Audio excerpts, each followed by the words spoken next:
Alright, so welcome back everybody. We did questions 1 through 5 in part 1. Let's just zoom in. Questions 6 through 10 I'm going to cover in this video here. Okay, so let's look at number 6. Here it says factor, let me zoom out for a second. Here it says factor completely. Okay, so here we have this polynomial 24x to the 4th minus 54x to the 8th. So whenever you're factoring, you always, if possible, factor out the GCF, right? Factor out the GCF if possible. So here, let's look at 24 and 54. What's the greatest common factor of these two numbers? If you want, pause the video, try and think about what's the greatest common factor of these two numbers, and it should be 6 for 24 and 54. But what's the greatest common factor of x to the 4th and x to the 8th? It is x to the 4th. And if this confuses you, why? Let's just think about something like this very quickly. Like if I have x to the 8th, x to the 6th, x to the 4th, and I said, hey, what's the GCF of these three values, right? Well, let's think about it. How many x's are here? We have 1, 2, 3, 4, 5, 6, 7, 8. Here, x times itself 8 times will give me x to the 8th. How many x's do we have here? We have 6 x's. How many x's do we have here? We have 4 x's. And if I were to ask you, what's the most amount of x's that equally go into all three of these? It has to be only 4 x's that are in an equal amount in all three of them. Here, whenever we have something like this, you always pick lowest exponent, okay? And here, what's my lowest exponent here? It's 4. So then I get to factor it out. Now here, what will this be? What is 24? When I factor out this greatest common factor, right, of 6x to the 4th, what is 24 divided by 6? 4. What is x to the 4th divided by x to the 4th? Cancels, right? X to the 4th divided by x to the 4th, that's equal to 1. So we're just left with 4 here. Minus 54 divided by 6 is 9. And x to the 8th divided by x to the 4th is x to the 4th, right? If I have x to the 8th divided by x to the 4th, what are you doing here? You're doing x to the 8 minus 4, which is x to the 4. And that's one of those techniques of when you divide monomials, you're subtracting the exponents. So here, once we get to this point, it says factor completely. We factored once, but the thing is, can we factor this polynomial again? And yes, we can, using this difference of, let me write it, the difference of perfect squares, right? This is in this format of some a squared minus b squared. So the way we would factor it here is 6x to the 4th, and it would just be 2 minus 3x, 2 plus 3x. Okay? And that would be the solution for number 6. If you want another practice problem, try and do this one on your own. Okay, let's go to the next one. Question number 7, solve for x. All right, for this question, for sure, you're going to need to use the quadratic formula. And what's the reason why? When we want to solve, what's our first move? You know, first move, right? We must have 0 on one side. We have to have 0 on one side, okay? So here, I want 0 on one side. So what I'm going to do is I'm going to do minus 3 minus 3. And now I have x squared minus 4x minus 3 equals 0. Well, if you're thinking, oh, let me try and factor this, what two numbers when I multiply give me negative 3, but when I add give me negative 4? You could pause the video and try and find it, but it's not factorable. You can't factor this to be able to solve for the roots. And when we can't factor a quadratic equation, we could use the quadratic formula. So here, to use the quadratic formula, which is right here, we need an a, a b, and a c, right? Because this is in the form of ax squared plus bx plus c. Now let's just match them. Here, what's the coefficient of my x squared? It's a 1. So my a value is 1. what's the coefficient of this x in the middle for my b value, please do not say 4. It is -4. So here it's -4. And what's my c value? It's -3. So what are we going to do with these three values for a, b, and c? We're going to plug them into the quadratic formula. So let's see. X is equal to, well, what's the first symbol we're always going to write? Is negative. Okay. What's the next thing we're going to write? We're going to write b, right? And what's our b value? It's -4. So anytime I substitute a number, I always like to put parentheses here, right? Then what do we have? Plus minus. Then what do we have? Square root of. Okay, so square root of b squared. So I'm substituting my b value in here. So this is parentheses -4 squared minus 4 times a, and what's my a value? It's 1 times c, and my c value is -3. And this is all divided by 2 times a, which is 2 times 1. Okay, so having the setup is very important. But now this part, we need to simplify more. So let's just keep going from this way to here. Here, negative times the -4, this will be +4 plus or minus the square root of -4 squared is 16. And now here, you're multiplying -4 times 1. -4 times 1 is -4, and -4 times -3 is +12. Okay? And now here, it's all divided by 2. Okay? Now we have x is equal to, well, what can we simplify next? We could do 16 plus 12. So this is 4 plus or minus the square root of 28 divided by 2. And once we get to this point, a lot of people just say, oh, I'm done. You know, like I can't simplify this anymore. But here, this square root of 28, it's equal to, well, it's equal to like square root of 1 times square root of 28. It's also equal to the square root of 2 times the square root of 14. And it's also equal to the square root of 4 times the square root of 7. But the key thing is, I want to use this to break this because square root of 4, this is a perfect square. And what does that mean to be a perfect square? If I take the square root of 4, what is the square root of 4? It's 2. It gives me a whole number. If I take the square root of these numbers here, I don't get a whole number. And that's why I want to use this to further simplify my solution. So here, I'm going to have 4 plus or minus the square root of 4 times the square root of 7 over 2. Notice that 28 is equal to, the square root of 28 is equal to square root of 4 times square root of 7. But now, this is equal to 4 plus or minus 2 radical 7 over 2. What I'd like you to do is, if you feel very shaky with this, pause the video for a second and see what just happened here. Notice that I went from square root of 28 to square root of 4 square root of 7, but you see I could further simplify this as 2 and radical 7.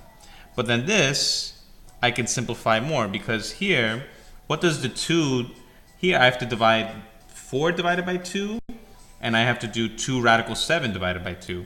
What's 4 divided by 2? This is 2 plus or minus, right? And then what is 2 radical 7 divided by 2?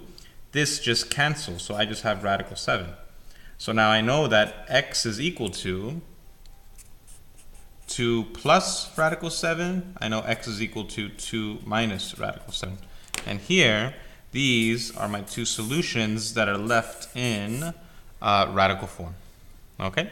For these types of questions with the quadratic formula, you need to practice. I think like setting it up is pretty straightforward, but when you get to this point of like trying to break the radical and then simplifying it, a lot of students kind of freeze at this moment.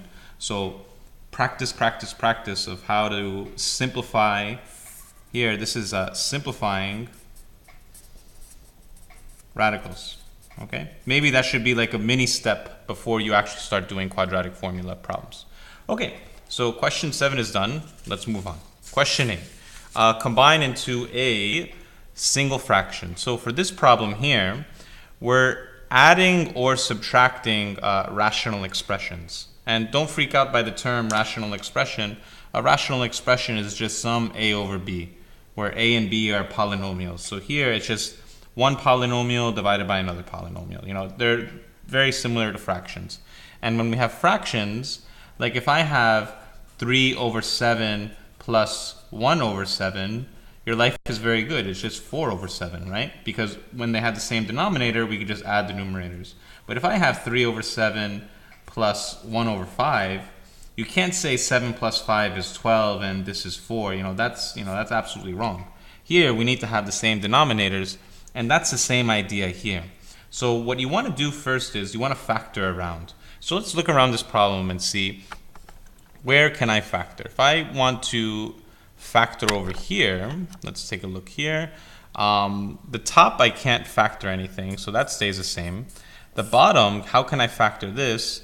What two numbers when I multiply give me negative 20, but when I add give me positive 1?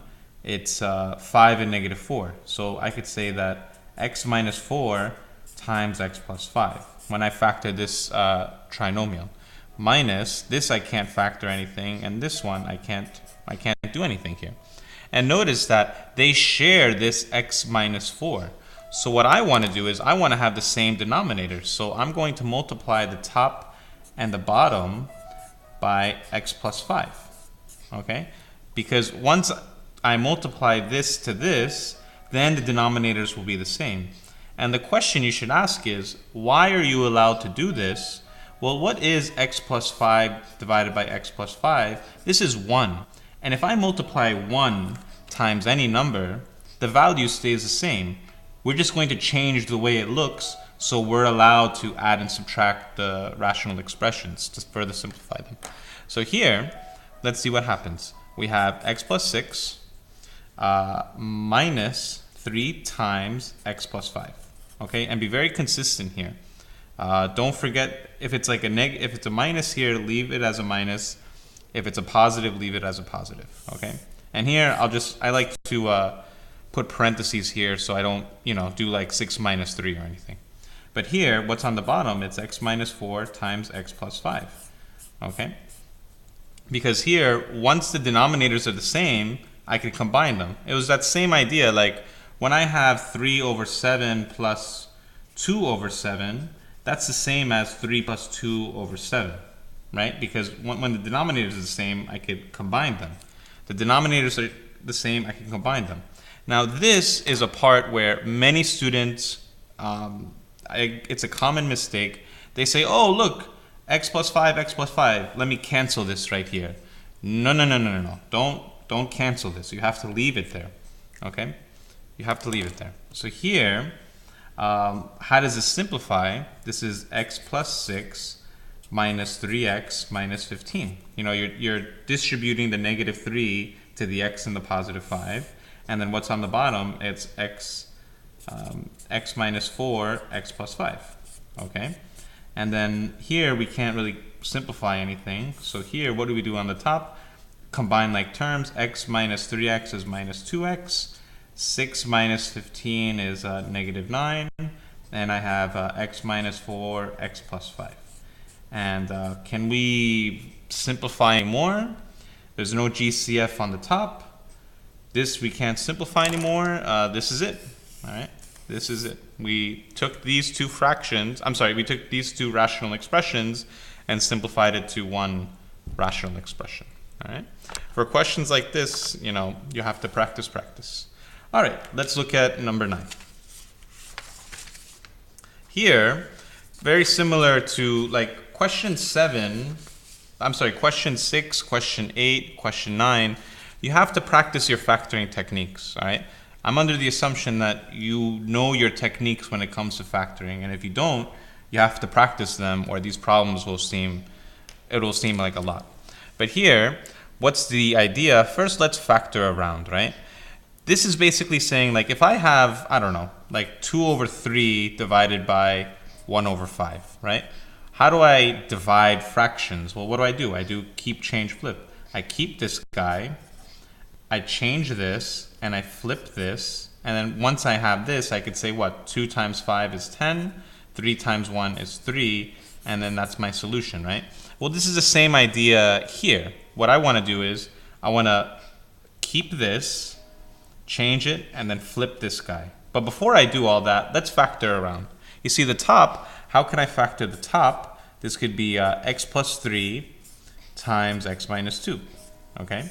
What's on the bottom? It's 10x squared divided by x plus 3, x minus 3, and the bottom is 2x to the 8th, okay? So we did the first part of factoring around. Next part, we do our keep, change, flip. So here we keep this guy, so it's x plus 3 times x minus 2 divided by 10x squared, change, and we're going to flip. So 2x to the 8th goes on top. Sorry, that was pretty bad. 2x to the 8th goes on top, and x plus 3, x minus 3 goes on the bottom. Okay? Now here, what I like to do is I like to just kind of simplify it.